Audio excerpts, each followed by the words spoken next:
is up, everybody? We're back in here once again. Time for another episode of the weekly win streak. It's your boy TP3 Bet, and as always, I am joined by none other than the man himself. What up, bro? How we doing today, my boy? We are fresh. We are fresh. A new win streak starts today. We lost the 8-game win streak yesterday, and honestly, it was all my fault. I was trying to do the math in my head as I'm looking through the games, like when I'm gonna get paid out. I'm like, fuck. I'm like 0.3 units short. I gotta hit another play. So I live bet Florida money line. Bad beat, by the way. That sucks. And I didn't even have to do it. If I would have just left it alone, I'd have been up 0.7 units. That's what happens when you can't do math.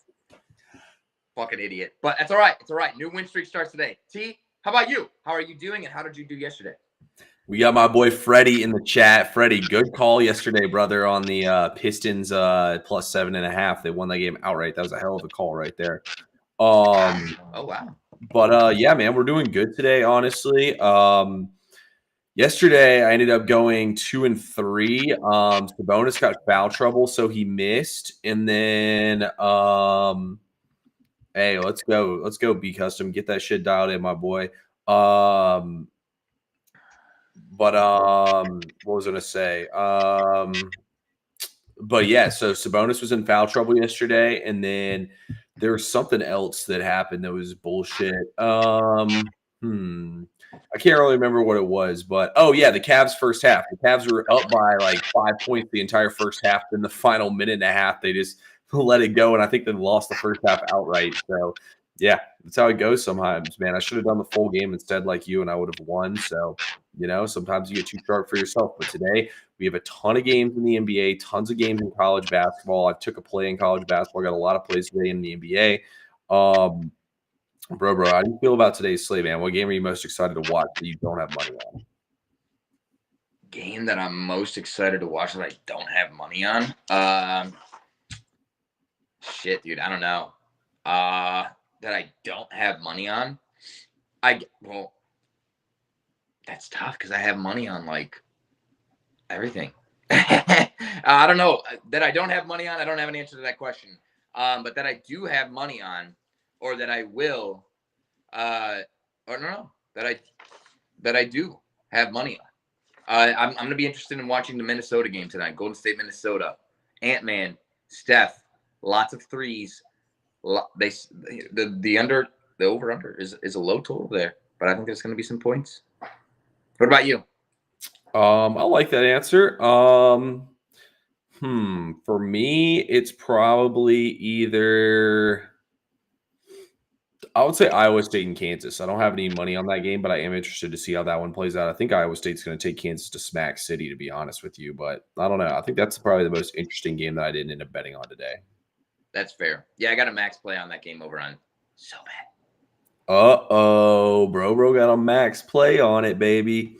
Yeah, that one or Houston and Denver. I do like Houston a good bit in that game, but I didn't end up taking it. I don't know, man. These teams off back-to-backs have been really sketchy so far this season. Like, I feel like, honestly, if you bet on the team on a back-to-back, you win more times than not. I mean, they kind of cooked Dallas last night, and what's-his-face took the game over. Jokic did. So, I mean, not Jokic, Jamal Murray. So, I don't know. I'm saying off that game that I do actually like Golden State. Or no, what am I saying? Golden State. What am I saying right now?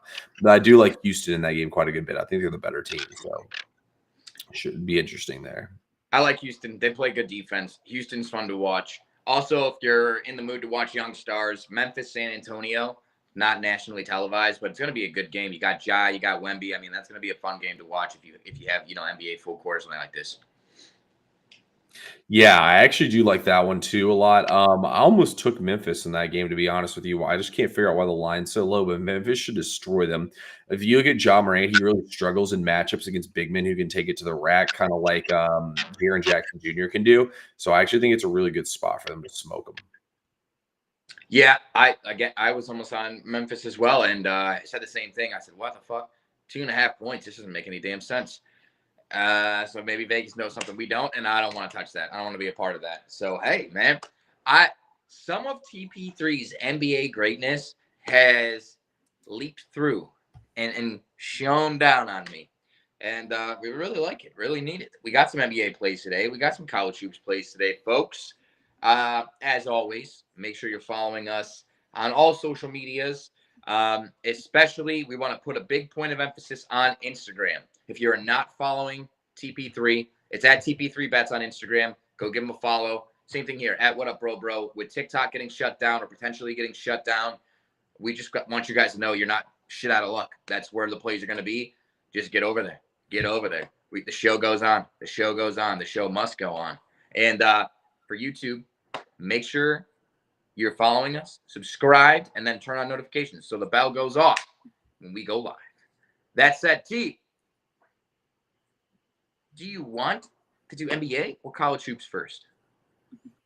I mean, I guess got called the NBA GOAT, so I guess we got to talk about the NBA first on here. Let's start things out with a player prop here that's at plus money. First of all, I do actually really like Orlando to cover this game. They're just down a lot of bodies at this point in time in the front court, which kind of worries me just a tad bit with Batazzi sitting this game out. But ultimately, when I look at this matchup here, you got Banchero back. These teams played twice so far this season. Both games were pretty close. 6.5 points feels way too many. I don't really trust Milwaukee to cover in the regular season. I think Milwaukee might take it up a couple notches in the postseason with Dame time and Giannis together. But till that happens, I'm not exactly going to – bless you. I'm not exactly going to buy that heavily into Milwaukee just yet. So I think Orlando can cover the 6.5 in this game. But my play here, I'm going to go with – I think this is the sharp look in the game. We're going to go – with Tristan da Silva over 5.5 rebounds at plus 117. You look at da Silva's last couple games, he's averaging almost 7 rebounds per game. And Milwaukee really crashes the boards hard, obviously. They play Portis, Giannis, Lopez. They like to play those guys together as well. So that's a pretty big lineup. And what I think they're going to do is they're going to crash the boards hard in this game. But Orlando is a good rebounding team, too. Without Batazzi in there, he's going to have to help him out on the boards. And I mean, even with Banchero and Batazzi in here, let's look at da Silva's numbers. Da Silva's been getting rebounds lately. Obviously, his line's been at 4.5. That's why it's 5.5 at plus money. But here, so he's consistently getting 6 rebounds. And then in the last 4 games, he played 1 minute versus Philly and left because he was sick and didn't feel well. He had 9, 6, 9, and 10. All those clear the number. I think he's going to get it. So I like Tristan da Silva to go over these 5.5 rebounds. I think he's really going to crash the boards here in this game. Yeah. All the numbers say yes. And I think you're totally on the right side. 2 things. One, I bet on Tristan da Silva one time. He scored 0 points in the game. 0. Ran up and down the court and never scored. And you just said, and there was like some things that he needed to be investigated for that game because he didn't attempt a shot. 0 shots attempted. They thought that maybe he was in bed with the books. And then you just said there was a game against Philly where he got onto the court for a minute and then left. This motherfucker, he's doing some nasty things, I think, here. Wow. I don't know. I like it, but fuck, man. That kind of makes you think. Interesting. I like it. The dude's a stat stuffer. He's an absolute baller. He's the guy from Colorado. Don't forget, guys, he balled out in the tournament. And I was really, really hoping the Cavs were going to take him because he's a scoring, slashing, shooting wing. But no, we took some fucking bum that is in the G League, I think, now. Who'd y'all even take? I don't fucking know. He's that bad. I thought you were a college basketball guy. Come on, man. Dude, it's like he's like the clone of Isaac Okoro. That's all I know. That's who we took. I'm not sure who it was. He's a long guy, 3 and D. Whoa, pause. He's a lengthy guy, 3 and D. Yikes. But yeah. All I can say is Tristan da Silva's good, and I really like the play. And at plus money, there's risk, but low risk and good reward. Did you put a full unit on it, or did you put no? It's not worth a full unit. I'll never bet it. Oh, so you did? Yeah, unless I'm doing like a unit on or like 1.5 units on a spread and half a unit on a plus money line. That's the only way I'll ever go less than a unit on a play. Got it. Okay. See, sharp stuff. Okay, so we are gonna go to I have one NBA play, and then we're gonna go back to TP3 for an NBA play. and then you might just get another one from me. Don't know yet. I was going to give you guys the over in the Hawks Bulls game. I'll tell you, I don't necessarily hate it at the number that it is now, but I love and respect you guys enough not to fuck you because I got it at 242.5, and I wake up from a nap and Trae Young is and he's not playing. He's not playing, and the number it's now 233.5. So yeah, we got fucked. But there's still going to be points scored. And who else to score them but Mr. Zach LaVine? Mr. Zach LaVine, guys, AI really, really likes LaVine today. Especially his points, okay? His points line was set at 27.5. That's what we got it at, minus 120. I do believe it's gone up. AI has him projected at 34.6 points, okay? So, some interesting stuff to think about here. In January, he's only had one game where he hasn't had 30. He's averaging 33.5 points in the month of January. He's fucking cooking. And he's a guy that can go for 40 at any time, especially if you go and tell me that Hunter and Trae Young are not playing for the Hawks. They don't have much of an option out there. They don't have much of anything out there. They're going to be launching a lot of threes, and it's going to look like an open gym. And if that favors anybody on the court that's still playing, it's Mr. Zach LaVine. So I have him at over 27.5 points, and I also have a sprinkle. T said it, I don't bet anything worth a unit unless it's worth putting a unit on. I agree, but he did use a caveat, plus money sprinkle. That's what we're doing here. This isn't like a money line sprinkle, but I think there's a possibility he gets 40. I think there's a possibility he gets a 40 burger tonight. So you can put 0.2 units on it and make a unit. You can put around a unit, depending on your unit size, or you can put 0.4 units on it and make those units. And that's what we did there. So I think he scores 40, but over 27.5. I like that a lot. I may or may not have something pretty similar to that over on SoBet. Wink, wink, nudge, nudge. Anyway, let's keep it rolling here in the NBA. I'm going to give out the grossest play I've ever given y'all, and we're going to take the Raptors plus 14 tonight against the Celtics. Nobody's got the balls to do it, but I got the balls to do it. It's not me trying to get cute here. Look, to be honest, y'all, I capped this game to take the over, and I was trying to see how the Celtics had been playing against bad teams, and the Raptors have been playing against top-tier teams lately, pace-wise, and I stumbled across something. These teams played about 3 weeks ago, and they lost by 54 points. 54 points. Then if you look at the Raptors are 2-16 in their last 18 games. The Raptors, the game after that happened, won by 13 points and scored 130 points. It's clear and obvious that that was a motivating spot for them. And I think the Raptors will come out here motivated to play in this game. The Raptors are 12-5-1 against the spread this season as a home underdog. The Raptors also this season are, I believe, 8-12 or something like that at home, and on the road they've won one game all season long. The Raptors clearly play a lot better at home, so I think this is going to be a tight game here. I think the Raptors will bring it to the Celtics. I mean, what do the Celtics have to play for here? What do they care about covering the spread? They don't bet the spreads, and also too, on top of the fact that they don't bet the spread, I mean, the Celtics have a huge game coming up versus the Magic on Friday on ESPN. So what do they care about this game in Toronto here? I think the Raptors give them all they want and more in this game. Celtics win by 5. Hey, it's a sharp angle. It's going to be the whole game. You're going to be watching the ticker, the scoreboard, just saying, when's the run coming? When's the run coming? And it's not, because the Raptors are going to hold them down. And also, Jaylen Brown hasn't been playing well as of late on the road. And I saw the Raptors actually have like the best ATS number in the league at home, right? Yeah, the Raptors were the best ATS team at home. I don't know if they still are. I think Orlando might be again. Let me check. Okay. Yeah, at one point they were. And I mean, also too, like if you look at these bad NBA teams, they're all doing relatively well in terms of the spread. Like Charlotte has and Brooklyn and Toronto are all positive ATS teams, and those are 3 of the worst ATS teams in the league. Like the bad ATS teams are the ones that were perceived to be good. Like New Orleans sucks and they're terrible. I mean, Washington's a special kind of bad. Like, I think Washington's really the only team you don't try to get cute with, to be honest with you. They're just fucking terrible, bro. Yeah. There's really no other way to put it. So as a home team, the top ATS teams goes Oklahoma City, Memphis, the Clippers, and then Toronto and Orlando are tied at 4th. Okay. 2 of Toronto's losses were his favorites as well against the spread. Interesting. So don't take him as favorites. But I like that. And it's interesting to think about because like there are certainly, especially in the MLB, there are teams where you can almost like pitching matchup dependent. You can almost fade them auto. You know what I'm saying? Marlins, White Sox of the world. It's almost, you know what I'm saying?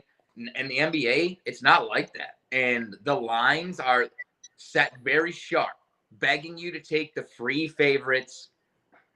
Not so fast. Yeah, it's almost like too in the MLB. I don't know if you remember or not, but like 2 years ago when the A's were trash, anytime the A's would be favored, I would just auto fade them. I'm just like, why are they favored? I'll take plus money to go against the worst team in the MLB. Same thing, the White Sox. The White Sox were favored in a couple of games. I was like, this team sucks. I'm just gonna shoot my shot here. Like, why are they favored? And it would usually hit. Anytime that team was like, anytime the worst teams in the league were like in under minus 130, I'd bet against them every single time blindly because why not? You know? Exactly. You have proven to me only that you cannot get the job done. And now you want me to pay? You want me to pay more for you to prove to me again that you can't get the job done? No fucking way. Yeah, it's just like if you're not going to tax me to fade one of the worst teams in the league, why are we not doing it? You know what I mean? It's the same thing with like I would say the same thing with Toronto. I mean, honestly, if Washington has a close spread, that's a little sketch. But like Toronto, if they're favored, like Brooklyn, if they're favored, you just got to go. I mean, even the Blazers, like the Blazers were -6 last night, and Brooklyn was up by like 20 points at the end of the first quarter. I saw that line and I was like, I mean, I get it. Like the line probably is what it should be, but like, are we really backing the Blazers here as 6-point favorites? And they got killed. Yeah, dude, I saw that line. I'm like, both these teams fucking suck. I'm off of this game. That was it. Sometimes you just got to do that, man. Like both these teams are trash. Why is one team favored so much more than the other? Yeah, exactly. There's always value in games if you look. You just got to look. As we move on, the only other NBA play that I have would be in the Warriors-Milwaukee Warriors-Minnesota game. We have Anthony Edwards over 25 points, 25 plus points. He's actually played pretty well against the Warriors, with the exception of the last game. He had 19 points. He has gone on a bit of a run shooting-wise. He had a 50-burger. He's had a 40-piece in the month of January. This is a guy that's really streaky, but also a guy that at any point in time, if he's on, can make great things happen. Also, I saw some funky stat. His prime, when he's on national television, he's averaging almost 4 points per game more than just a standard game. So he's on national television tonight against Steph Curry. I think he wants to make a name for himself. I think he wants to go out there and ball. I like his PRA, but that's not the play. I like his PRA. That's not the play. The play is over 25 points, and then we ladder small. 0.2 units at 35 plus points, 0.3 units at 40 plus points. I think there's a possibility we see a 40-burger out of Ant-Man, and you're getting crazy value. 40 points today is plus 1,400 because the total is so low. The total in the game is only 213. I know, generally speaking, when you have a low total, you're not going to be wanting to bet high on the player props. But at the end of the day, Minnesota's scoring comes down to two people. It's Julius Randle and it's Anthony Edwards. Outside of that, they don't have an offensive scoring option. So we like it. We like it. T, you're the NBA guy. What do you have to say? No, I like that look a lot, to be honest with you. I think it's think it's a pretty solid look for sure. We called it out last game that Anthony Edwards had been underperforming and he was due for a big night. He scored 41, so I think it's definitely a good look. And also, too, I would throw out that last game they played against the Warriors because remember that was the Warriors' first game after losing by 50 points, which I took the Warriors in that game and Curry over points when Curry didn't score. And so that was like a home run Golden State spot. So I think it's a pretty solid spot you got right there. Also, guys, y'all got to hit that follow button on Big Hit Mark, guys. If y'all need tennis plays, that's who you go to right there. If you got a tennis play, Big Hit Mark, drop it in the chat for us. I'll make sure to pin it up for you, my boy. But yeah.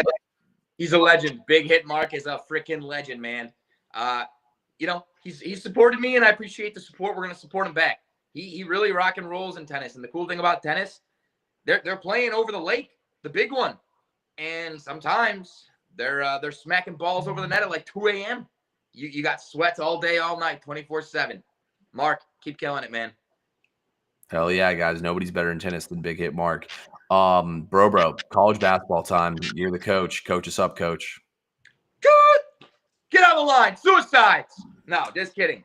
So there are some good games on the slate today. We can definitely talk about the Kansas-Iowa State game in terms of sides because I don't have a play on the side. I do have a play on a total over there on SoBet. But the play of the day, I'm going to go to I'm a Big Ten guy. I'm a Big Ten guy. Soul Fearcrest, thank you for subscribing to my YouTube. Appreciate you, brother. But I'm a Big Ten guy. I watch a lot of Big Ten basketball. I have Big Ten Network for free ski, so we're always tuning in.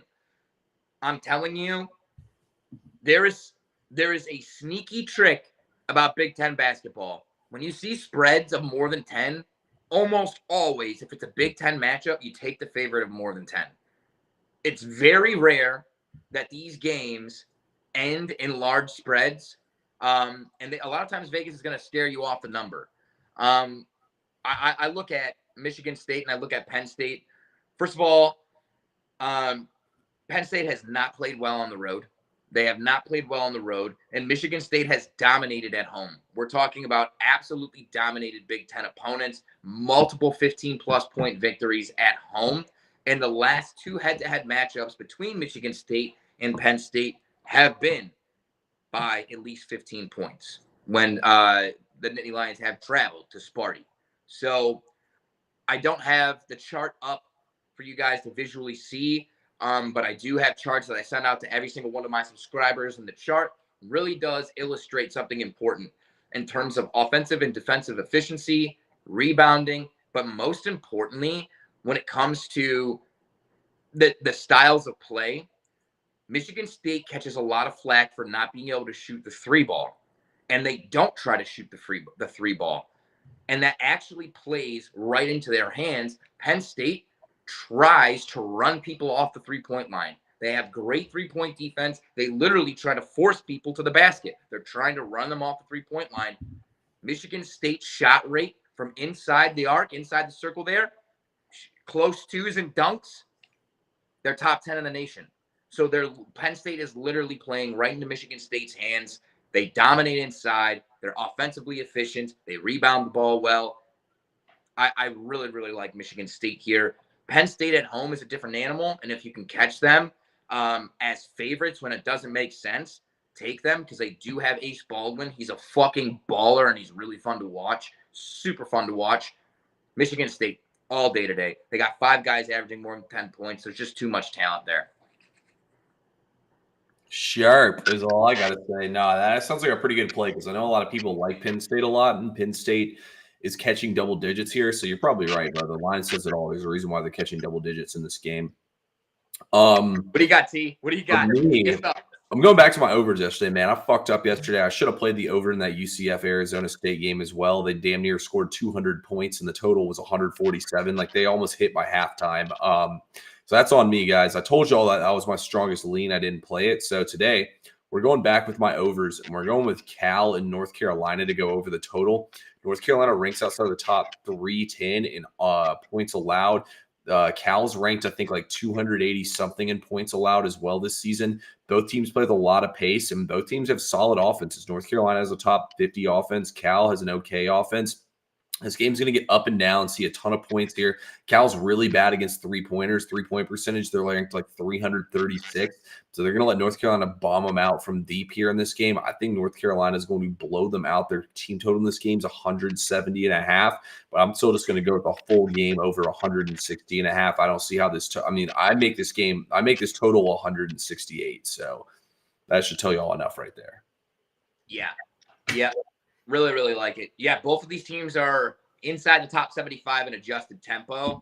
And both teams are inside the top 120 in three-point rate. They launch threes. They play fast. You're going to get points. I love that play. And I don't know how I missed it. Bro loves it. That's what we love to hear. Sharp. No, yeah, I'm looking at the charts here. It's really good. That should cash. That should cash with ease. So we've given you out a pretty good deal of plays. I feel like I owe you guys one more. I can't give you the max because you know what? Fuck it. Well, I gave you the max play yesterday and it didn't cash. I think it's going to be a fun game to talk about. T, we brought it up at the beginning of the show. You said you were excited to talk about it, or excited rather to watch it. Kansas versus Iowa State. Who do you got? What's your lean here? What do you got for me? Yeah, I honestly don't think Kansas is that good. I mean, they started the season ranked number 1, and they clearly are not the number 1 team as they're not ranked there anymore. And they've taken some L's. I mean, Iowa State has a ruckus crowd. Iowa State has been known for their defense and being really solid inside, but Iowa State actually has an offense this year, which they haven't had in the past. I think Iowa State is borderline. I mean, them versus Houston is going to be insane, bro. And they were able to beat Houston last year. A lot of people out as the best team in the country. I still think Houston's the best team in the country, but I think Iowa State is on par with them and Auburn. I think they're a top 4 team that's in college basketball. So I'd take Iowa State here minus 5.5. I think you're overthinking it, and I think that everyone did a favor by betting this game down from 6.5 to 5.5. Yeah. If I got to say, if I had to lean aside, if I could still get 6.5, probably Kansas. The more and more the line moves, it does show you something. I'm going to give you the max play, guys, to try to make up for yesterday. This is because the max play didn't hit. This is a 2.2 unit play. My biggest play, my highest graded play on the board. It's the under. It's under 144. Okay? I know you look at Iowa State's recent performances and they're putting up like 85 points on everybody. 80 points, 83, 82, 78, whatever. And I get that. Okay? But it's against teams that don't play any defense. It's against teams that are allowing them to get up and down the court, and teams that try to speed them up because, quite frankly, Iowa State doesn't want to play at a fast pace either. But here's the deal. I have a lot of data that makes me like this play and super confident that it hits. First and foremost, both of these teams are in the top 15 in adjusted defensive efficiency and the top 26 in turnovers prevented. So they're not committing turnovers. They're both in the top 50 in effective field goal percentage defense and top 50 in 2-point percentage defense. They're both outside the top 270 in 3-point rate. So they do not shoot threes. Outside the top 100 in tempo. And they're both inside the top 60 in opponent free throw rate. Meaning they don't foul. They don't commit fouls. They play good defense. Other teams are not getting free points at the free throw line. Sharp money's on the under, but here's the biggest part for me. Since December 14th, Kansas has not allowed more than 62 points. They're playing much better defense. There's a clear shift in their style of play, and I think that's being initialized by their coach because he realizes he doesn't have the guns that he had last year. He does have Dickinson. He does have Harris, and if they slow it down and play within the sets, that's their strength. The last 10 Kansas games have gone under.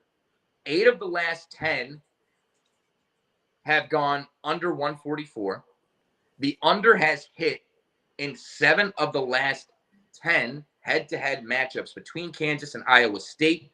And in those 7, 5 of those have gone under 133.5. So well under the 144. I don't think either team gets to 70. I think under 144 is a sweat free. I think we're in the 60s. We're talking like a 65, 63 game, 65, 62, something like that. Close, low 60s. Hey, well, hopefully close low 60s doesn't lead to a ton of fouling and free throws at the end. So, yeah. Don't you speak that evil into existence, Ricky Bobby. great movie. Yeah, no, I think hopefully I didn't speak that evil into existence. But yeah, I like that play a lot. I think it should definitely be a defensive game for sure. It's a big time conference game. Any other games you want to talk about on here today, bro? No.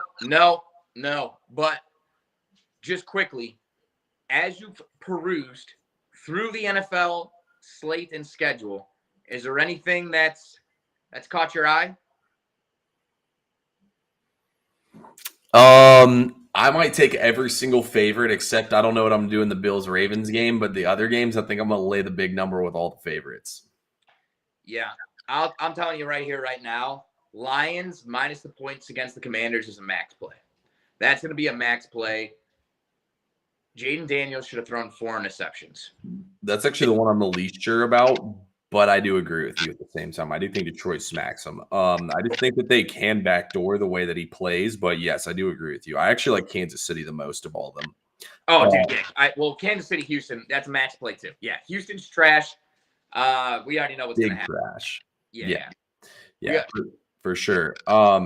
Guys, just to get a quick recap, my free plays for y'all with Tristan Da Silva over 5.5 rebounds should be plus 117, and the Raptors plus 14. And then I also took the over in North Carolina and California at 160.5. Bro, you want to recap your free plays real quick? Yeah. So NBA, we got Zach LaVine over 27.5, sprinkle on 40 plus. Ant-Man 25 points or more, sprinkle on 35 and 40. Michigan State minus 11.5, and then Kansas versus Iowa State under 144. We love it. Also, we got Cavs and OKC rematch tomorrow, so we got a lot to talk about. But anyway, guys, as always, we appreciate everyone who stopped by. Bro, anything else you want to tell the people? Nope. Keep it safe, keep it clean, keep it easy. Let's keep cashing. New win streak starts today. T, what are we going to do today? We're going to cash. Yes, big hit, Mark. Eagles are going to give the Rams a smackdown. Let's get this fucking money, guys, and we'll talk.